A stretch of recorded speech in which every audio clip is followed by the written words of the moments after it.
சிதம்பரம் நடராசர் கோவிலும் மனித உடம்பு ஒண்ணு. எது போல அந்த கோயிலில் இருக்கிற கொடிமரமும் மனிதனுடைய முதுகுத்தண்டு ஒண்ணு போல.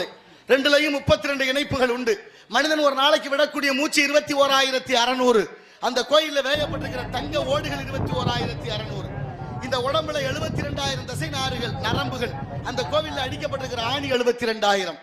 இந்த உடம்புல நவதுவாரம் 9 வாசல். அந்த கோவிலையும் 9 வாசற்படி. சாமி இருக்கிற இடம் கருவறை, உடம்புல இதயம் இருக்கிற இடம் கருவறை சொல்லிட்டு போய் வடநாட்டில் கேட்டு பாருங்க. சிதம்பரம் நடராசர் கோவிலும் மனித உடம்பு ஒண்ணு. எது போல அந்த கோயிலில் இருக்கிற கொடிமரமும் மனிதனுடைய முதுகுத்தண்டு ஒண்ணு போல. ரெண்டுலையும் 32 இணைப்புகள் உண்டு. மனிதன் ஒரு நாளைக்கு விடக்கூடிய மூச்சு 21,600.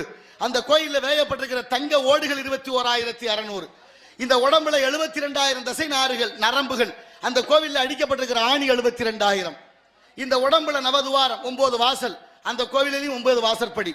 சாமி இருக்கிற இடம் கருவறை, உடம்புல இதயம் இருக்கிற இடம் கருவறை.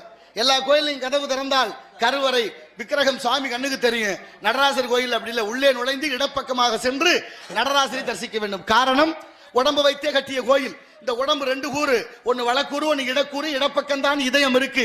இதயம் இருக்கிற இடத்துல தான் இறைவன் இருக்க வேண்டும் என்று எண்ணி அறிவியல் வளராத காலத்தில் கட்டப்பட்ட கோவில் சிதம்பரம் நடராசர் கோயில். இது மட்டுமா? இந்த உலக தமிழ்நாட்டில் மட்டும் எண்ணற்ற ஆலயங்கள், அவ்வளவு அற்புதங்கள் இருக்கு. குற்றாலம் போனவர்கள் தென்காசி காசி விஸ்வநாதரை கும்பிடாம போக முடியாது. சில பேர் கோயிலுக்கு போகாம போறது உண்டு. இருந்தாலும் தென்காசி என்றாலே காசி விஸ்வநாதர் ஆலயம். கோயில் ராஜகோபுரத்தில் கால் வச்ச உடனே காத்து நம்மளை வெளியில தள்ளும். அதை மீறி உள்ளே நுழைந்தால் காற்று நம்மளை உள்ளே தள்ளும். அப்படி ஒரு சுழற்சி அந்த இடத்துல இருக்கு. அது பாண்டிய மன்னர்களால் கட்டப்பட்ட கோபுரம்.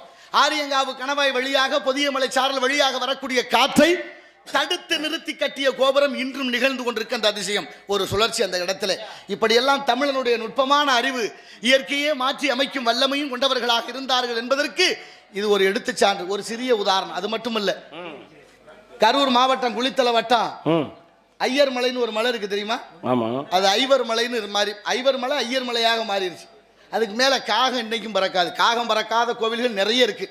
ஆனாலும் காரணம், மலை மேல இருக்கிற கோவில்களில் காகம் பறக்காதுங்கிறதுக்கு இந்த குளிர் பிரதேசத்தில் காகம் முட்டையிட்டு அடகாக்க முடியாதுங்கிற ஒரு காரணம்.